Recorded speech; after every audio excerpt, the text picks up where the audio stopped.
Wish I had air conditioning in this room.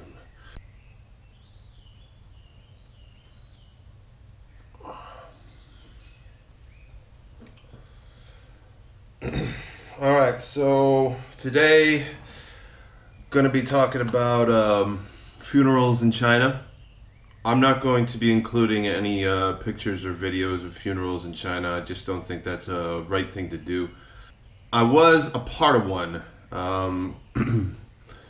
in my wife's family. My wife's mother, my mother-in-law, her father passed away some years ago, just over a year ago. I was asked to be a part of it, so it was how could I say it? A very original experience and a very eye-opening experience for myself.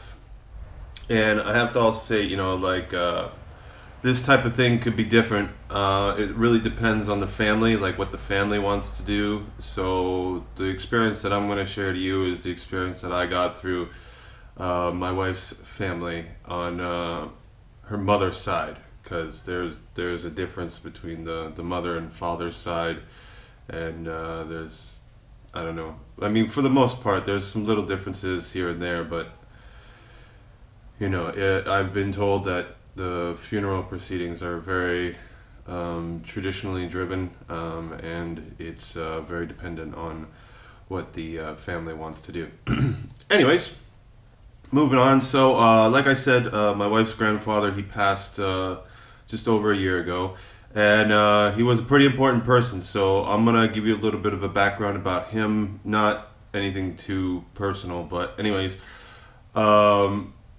he was in the army. He was a captain in the army.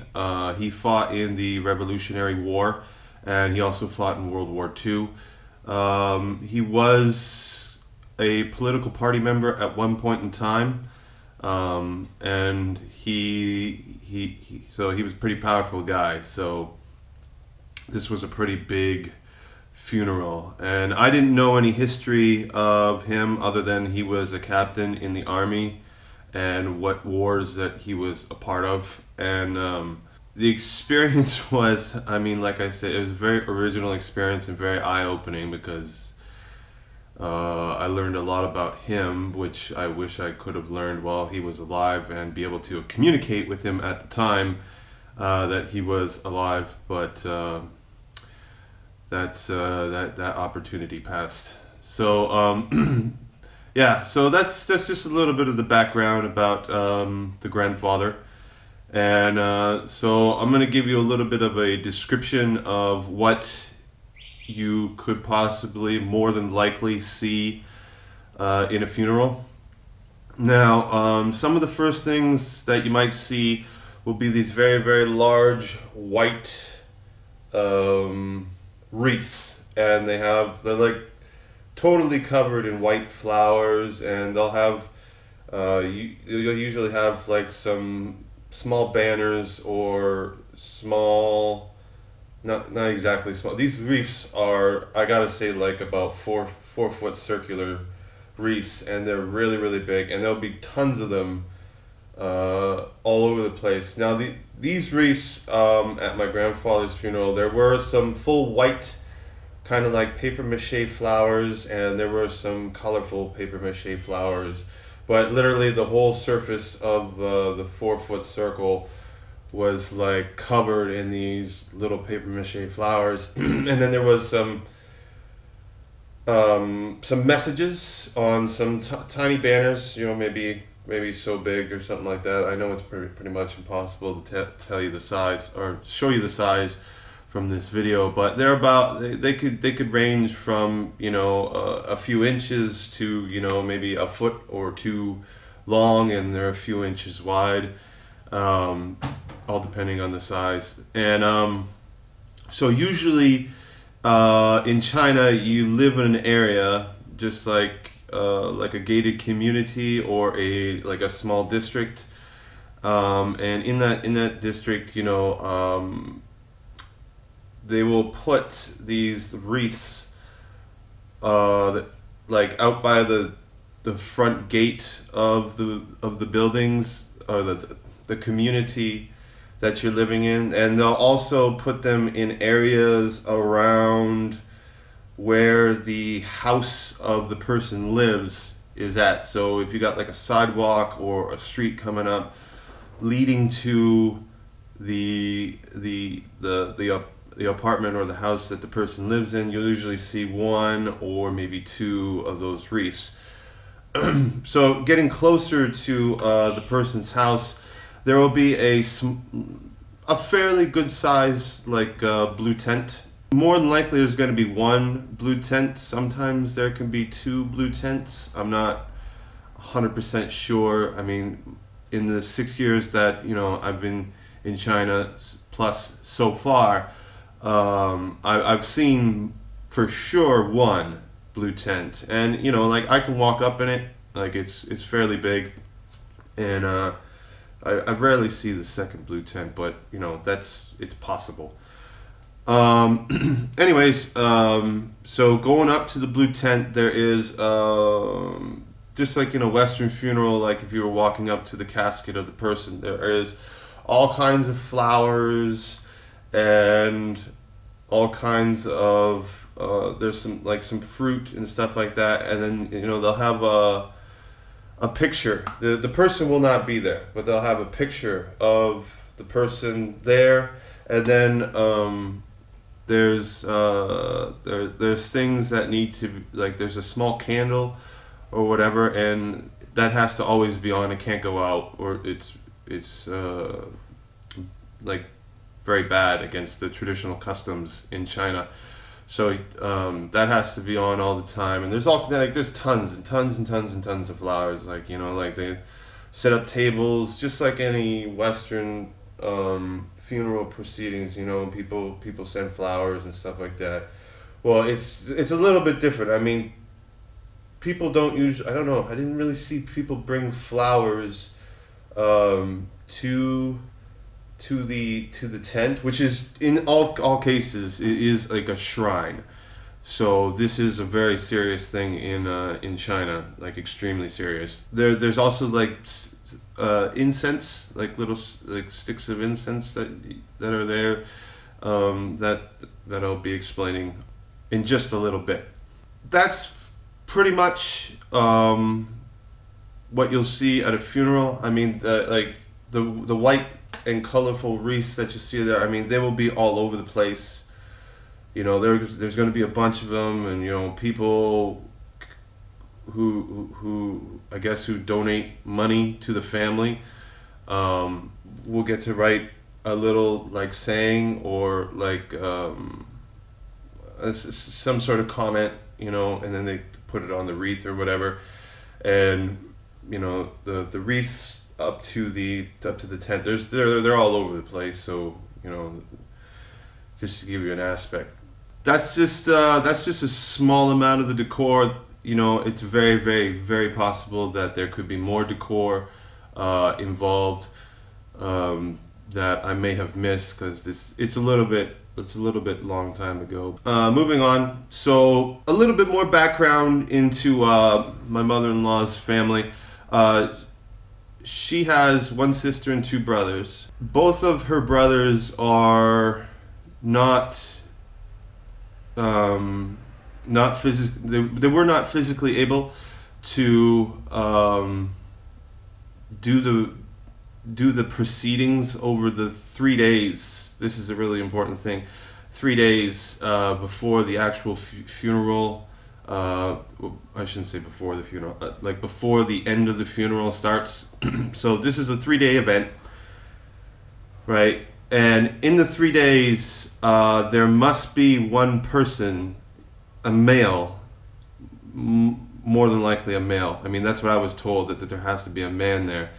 More than likely a male needs to be in the tent of the shrine. Pretty much you're supposed to be there all the time.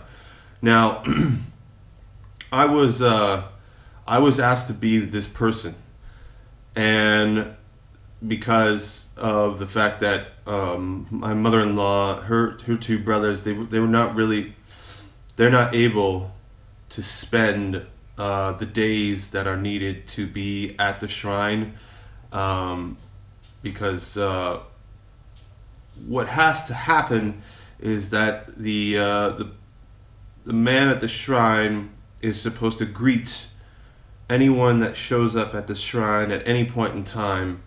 While you're there, you know, you gotta be awake the whole time. So, anyways, what I was told to do, I was requested to do, and I happily did it because I understood the situations with my mother-in-law's brothers. They asked me to stay at the shrine and greet people. So really, really crazy experience, and I gladly hopped on it because you know, like I said, I understood. So while I was at the shrine, I was given some pretty specific instructions that when people come up to the shrine, they're not supposed to come like inside of the tent. I'm gonna call it a shrine tent.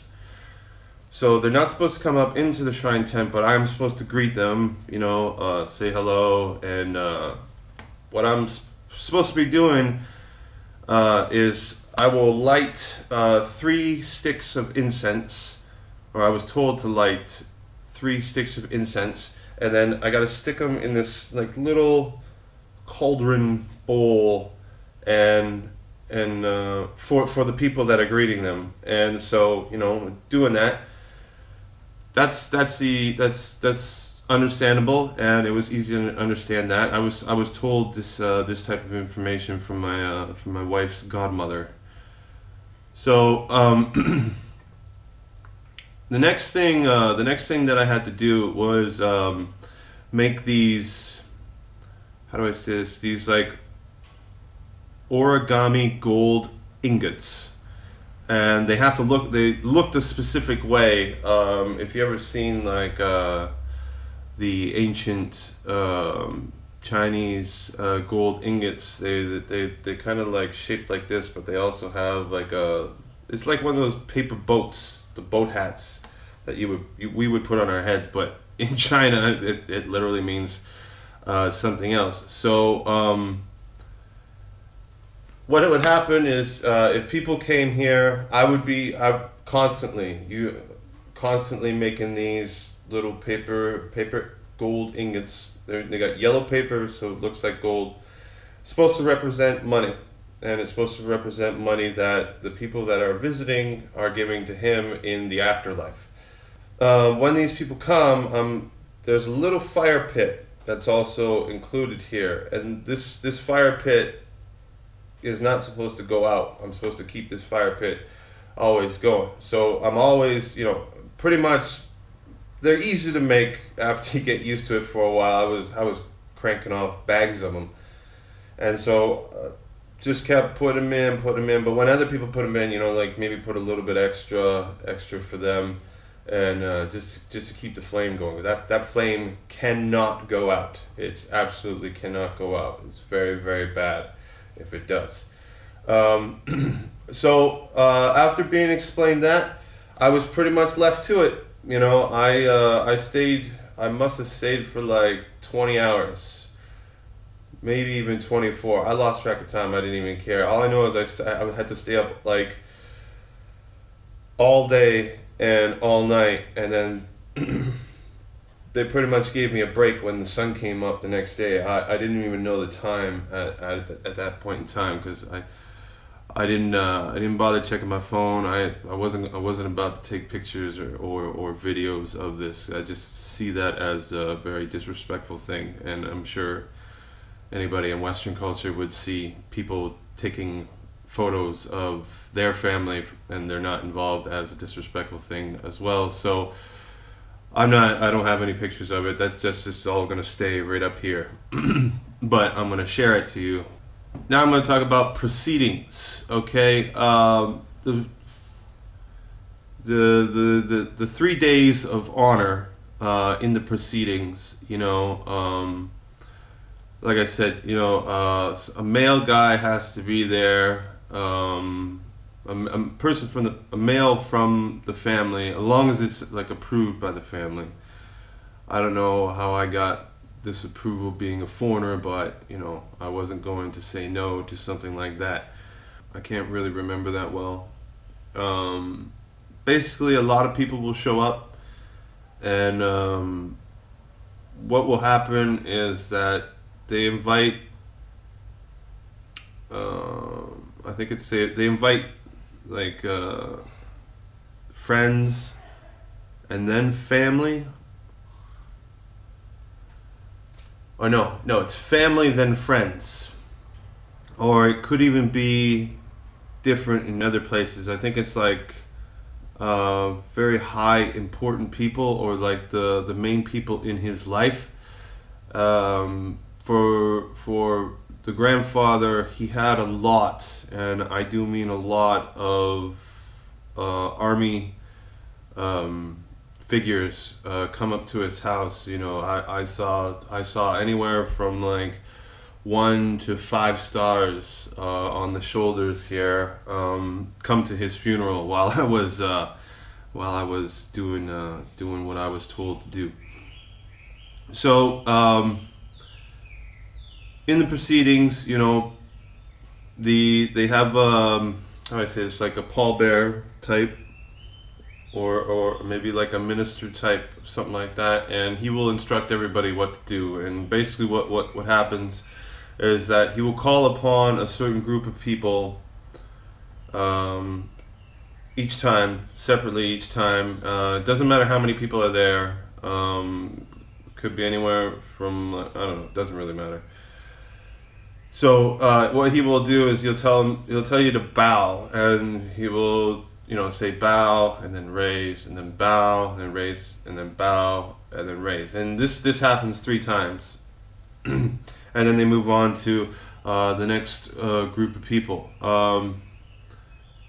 After that, what happens is that all of the wreaths, the big white wreaths, or any other kinds of flowers and stuff like that, get sent to this little truck, the like pickup truck. They get all tied down onto the pickup truck, and everybody gets organized into their different vehicles. You know, like they might rent buses, or they use personal vehicles to get to the how do I say it, the funeral, the funeral building, I guess it is, like the ceremonial funeral building. And you know, this is all part of the ritual and traditional culture in China. So trucks that are holding the decorations, the wreaths and the flowers and stuff like that, they have to get to the ceremonial funeral building. They have to get there before everybody else. There is a type of like funeral procession for the people in the funeral itself, and it's done a little bit differently. What happens is that the person leading the eldest brother, he'll be holding the picture that was in the shrine, and it might be decorated. The picture might be decorated in some form or fashion, and then basically we can't go in front of him in the front car, and he has the bags of the gold paper ingots that I was making and other people were making. They were making a lot. And he's basically kind of like throwing them out the sunroof or out the window, I don't know, randomly, till we get to the ceremonial building. Once we get to the ceremonial building, you know, everybody organizes. People will tell you which room is the room that you'll be conducting the final steps, well, almost the final steps of the funeral, the more ceremonial parts of the funeral. you know, being a first time ever doing this, it was I was confused and I didn't know what to do, so I just kind of hung around my wife and just, you know, let her tell me what to do. We get into the ceremonial building, the room that we're given, and it's all dressed up, you know, like the deceased are in the center of a room, and there's like there was a curtain at the back of the room, but around him are just tons and tons and tons of flowers, you know, and he's dressed. This is one of the first times you get to see his deceased body, but he's dressed, and he was dressed in his army uniform, or a type of army uniform. He also had the Chinese flag was over top of him. The funeral conductor will kind of do the same thing for as he did before everybody, when everybody showed up at the grandfather's home. You know, he's going to call on family members and friends and associates of the grandfather, and you'll basically do kind of like a walk around, and as you're coming around on the other side, you'll, you know, give your apologies and condolences to the family that is already that's already went by in the first bit. After that, let's see. Basically, kind of, you know, people kind of wait around a little bit. Some of the guests will probably leave, but the core of the family will stick around, and the rest of the proceedings are very different to Western proceedings. They don't bury the bodies in the ground. The bodies get incinerated, and in the ceremonial building, they also will incinerate the bodies after the funeral proceedings are done. After the funeral proceedings are done, people will get called up by name to collect the ashes of the deceased, and it will be in a box, in a wooden box, intricately made wooden box, and then the wooden box gets wrapped up with a red type of bow, and from there you do one more thing with the funeral conductor. Is there'll be another small little shrine at the cemetery. At this part of it, there won't be a bow, but people will have to get, like, you know, like I don't know, like they have to get down on their hands and knees, and like the forehead is supposed to touch the ground. And this is what happens at the ceremonial building, and after the ashes are collected. From there, you will be heading to the grave site, and the grave sites can vary in location and price, I guess you could say. Usually in China, people want their loved ones to be married close to or on a mountain, and it's a very special thing. I don't know the reasoning behind it, but you could probably research that yourself.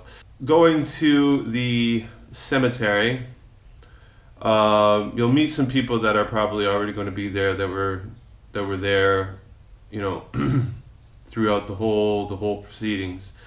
From there, the gentlemen that work at the cemetery and the funeral conductor will do a special kind of ritual, and in the ritual, they will clean they'll clean the how do I say this, the grave site. There will be some ritualistic how do I say this, ritualistic types of things that happen.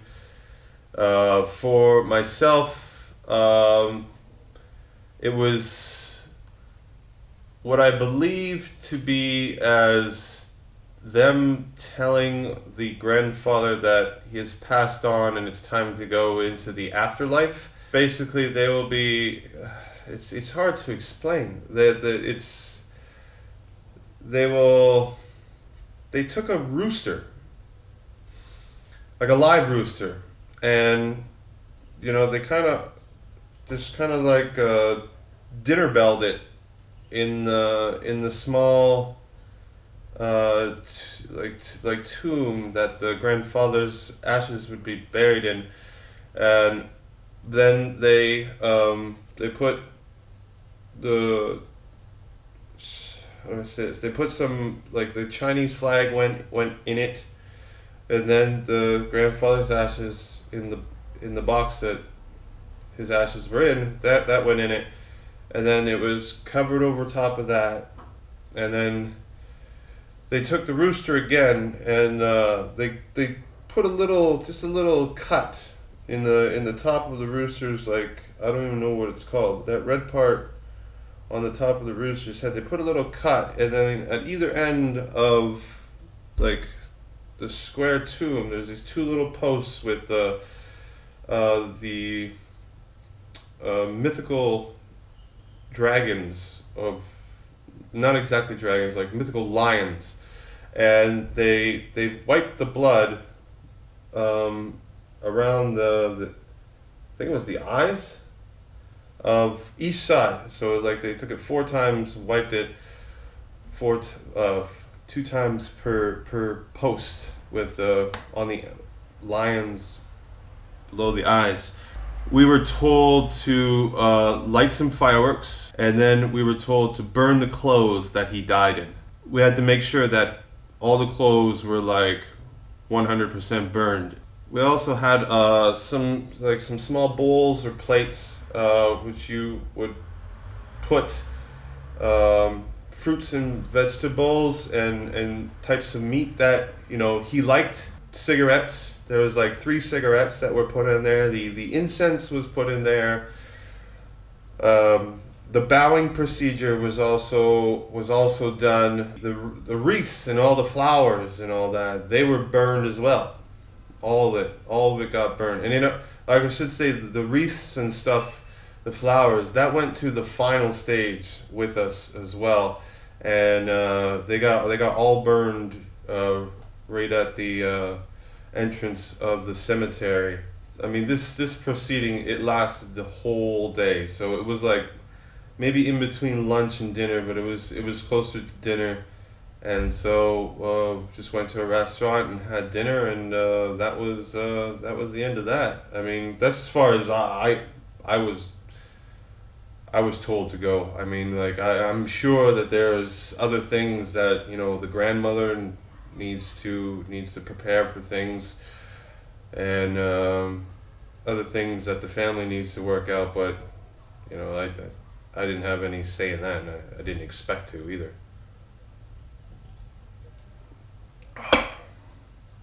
But yeah, I mean, that's just an experience that I've had with my wife's family, and how they handled the funeral proceedings. It's very different for me, and I was just happy to be a part of it. I was happy to be included. So yeah, that does it for me for funerals in China. First-hand experience of what's happened in my wife's family. And if you like it, hit that thumbs up button. If you subscribe or like my videos, thank you very much. But overall, just thank you for watching, and I'll see you next time. Yeah, it's okay, buddy.